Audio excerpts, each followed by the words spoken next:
প্রথমে কড়াই বসিয়ে 1/2 কাপ মুগ ডাল হালকা লালচে করে ভেজে নেব। ভাজা ডালটা একটা বাটিতে নিয়ে জল দিয়ে ধুয়ে ভিজিয়ে রাখবো।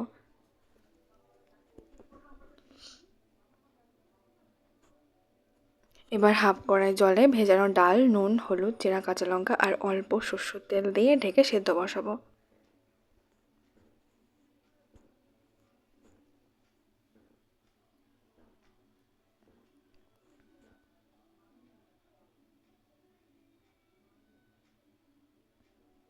মিনিট 10 পর ডাল আধা সেদ্ধ হলে একে একে আলু, গাজর, মিষ্টি কুমড়া আর মটরশুঁটি দিয়ে আবারও ঢেকে দেব।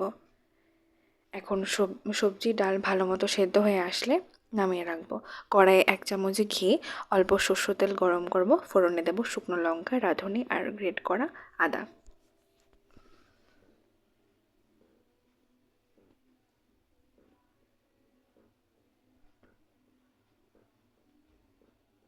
সুন্দর একটা গন্ধ বার হলে সেদ্ধ ডাল দিয়ে 2 থেকে 3 মিনিট ডালটা ফুটে মাঝারি ঘন হলে ভাজা জিরের গুঁড়ো আর ধনেপাতা কুচি এখন দেব।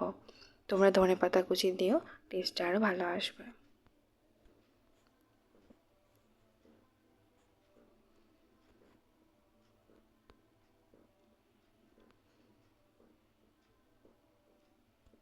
তোমরা সাবস্ক্রাইব করে দাও। ওকে, টাটা।